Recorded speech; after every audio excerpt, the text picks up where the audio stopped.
Pour bon nombre d'entre eux, le mercato estival a été l'occasion d'ouvrir une nouvelle page, une opportunité en or de se relancer. Pour certains, un changement de club n'est pas encore à l'ordre du jour, mais de gros défis les attendent. Parmi eux, il y a également les jeunes pépites très prometteuses, déterminées à faire parler d'eux. Mais quoi qu'il en soit, les Sénégalais ont hâte de les voir à l'œuvre la saison prochaine. Aujourd'hui, cap sur ces 5 lions sur lesquels il faudra absolument garder un œil lors de l'exercice 2024-2025.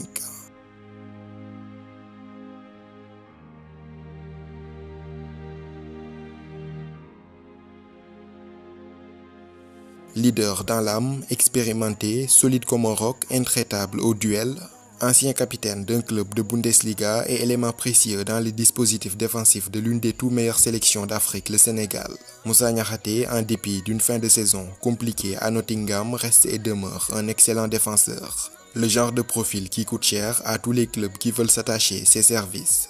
Ça, l'Olympique lyonnais l'a bien compris et n'a pas hésité à payer gracieusement son homologue anglais de Nottingham pour qu'il le lui cède. Le montant du transfert, une somme record de 31 millions d'euros, faisant ainsi de l'ancien Messin la recrue la plus chère de l'histoire de l'Olympique lyonnais.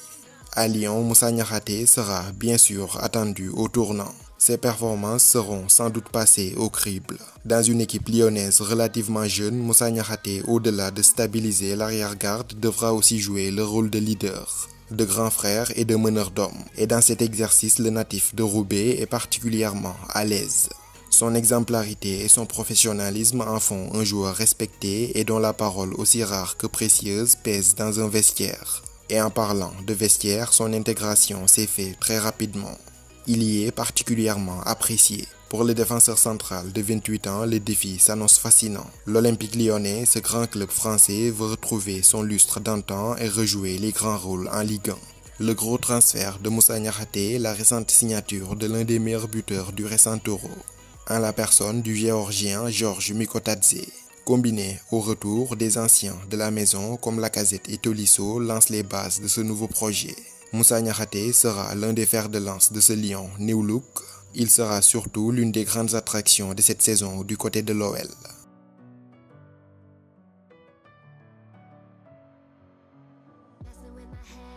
Né le 15 juin 2006 à Dakar, Pape Daouda Diong est l'une des étoiles montantes du football sénégalais qui s'était révélée lors de la Coupe du Monde U17 2023 en Indonésie. Longiligne milieu de terrain d'1,90 m, sa facilité technique et sa belle patte le rendent particulièrement à l'aise sur les sorties de balle. En plus d'un physique très imposant qui en fait un sacré client dans les duels. Son style de jeu et sa morphologie rappellent toute proportion gardée un certain Patrick Vieira. Formé à l'Académie Darussalam de Grand Yoff, il s'est récemment engagé pour 1,2 million d'euros avec le Racing Club de Strasbourg. Son évolution sera particulièrement surveillée du côté des Blues de Chelsea. Les deux clubs ont en effet le même propriétaire. Et selon ses performances, il pourrait rallier Chelsea dans un avenir plus ou moins proche. En attendant, son défi principal est de réussir sa toute première saison en pro avec le Racing. Pour Pape Daouda Diong, le défi de l'acclimatation et de l'intégration devrait être relevé sans grande difficulté. Il partagera le vestiaire avec son compatriote Habib Diarra, mais également Kader Mangane, ancien international sénégalais désormais coordinateur du club alsacien. Toutes les conditions semblent donc réunies pour un début de carrière en trombe. Pour un jeune fraîchement arrivé du Sénégal, tirer son épingle du jeu dès sa première année en Ligue 1 française est devenu un schéma habituel. Ismaïla Sarr, Pape Matar Sarr et récemment Lamine Camara ont tous montré la voie aux futures générations sénégalaises. Pape Daouda Diong sera-t-il la révélation sénégalaise de la saison comme l'ont été les joueurs mentionnés ci-dessus? La réponse dans quelques mois.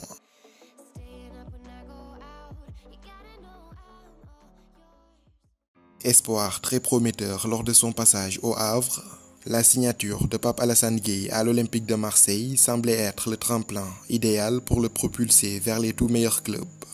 Mais malheureusement, l'aventure avait été compliquée, souvent sabotée par de nombreux problèmes extrasportifs. Car, en effet, avant sa signature à Marseille, il s'était engagé dans un premier temps à Watford. L'OM s'était par la suite manifesté et avait notamment profité d'une faille juridique pour le shipper aux Anglais. Frustré par la tournure des événements, Watford ne lâche pas l'affaire. Le club anglais va même poursuivre l'OM et Pape Gueye en justice. Marseille paiera même une amende de 2 millions d'euros. Quant au milieu défensif sénégalais, il avait été suspendu pour 4 mois de toutes les compétitions FIFA. De ce passage à l'OM, on retiendra plus les innombrables procédures juridiques que les grosses performances.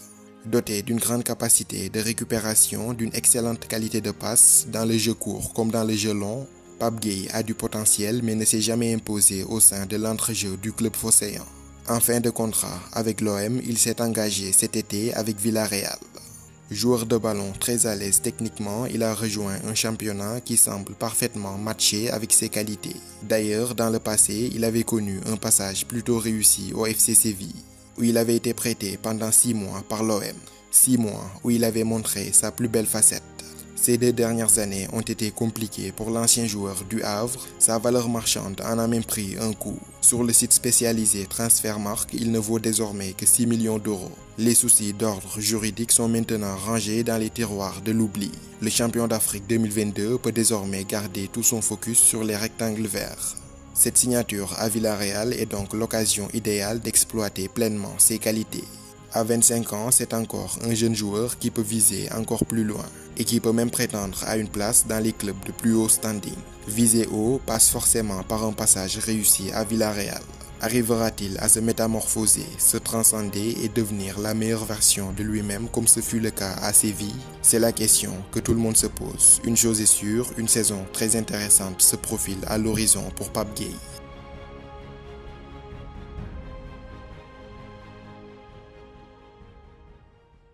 Né le 7 septembre 2005 à Ndongan, au Sénégal, le jeune ailier Assane Diao a connu une ascension fulgurante avec le Betis Séville. Ses débuts en pro ont en tout cas marqué les esprits au point de voir sa valeur marchande monter en flèche. À seulement 18 ans, il vaut déjà 12 millions d'euros sur le site spécialisé Transfermarkt. La saison écoulée, il avait cumulé 1052 minutes de temps de jeu et avait marqué à 4 reprises, dont 2 fois en Liga espagnole, 1 fois en Ligue Europa et 1 fois en Coupe du Roi. La saison prochaine sera donc un test grandeur nature pour l'attaquant d'origine sénégalaise. Il devra confirmer ses débuts très encourageants avec le Betis Séville. Pisté par les scouts de la Fédération espagnole de football, l'ailier gauche a déjà intégré les équipes de jeunes de l'Espagne. Sénégalais pur sang, élevé en Espagne, il pourrait, comme beaucoup de binationaux, se tourner vers le pays d'origine. Mais quoi qu'il en soit, pour prétendre à une place en A avec le Sénégal ou l'Espagne, il sait qu'il lui faudra se montrer beaucoup plus régulier.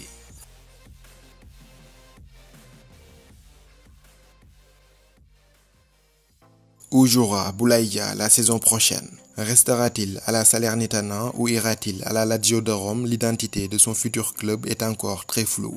Retrouvera-t-il son meilleur niveau? C'est aussi une question qui mérite d'être posée. Pour cause, à la Salernitana, des problèmes avec sa direction lui ont valu une longue mise à l'écart qui a rendu sa saison quasi blanche. 17 petits matchs joués, dont très peu de titularisation pour seulement 4 buts. Sans son buteur vedette, souvent laissé sur le banc ou en tribune, la Salernitana a foncé tout droit vers la D2 italienne. Pourtant, en 2022-2023, Boulaye Dia avait été l'un des grands artisans du maintien du club en Serie A, plantant notamment 16 buts en 33 matchs. Désormais, en Série B, il sera difficile d'imaginer Boulaye Dia poursuivre l'aventure avec la Salernitana. Annoncé avec insistance à la Lazio de Rome, l'avant-centre de 27 ans voudra surtout se remettre dans la lignée des performances qui lui avaient permis de s'imposer comme l'un des tout meilleurs à son poste en Italie en 2023. Quel que soit le club qu'il rejoindra, sa saison prochaine suscitera pas mal de curiosité.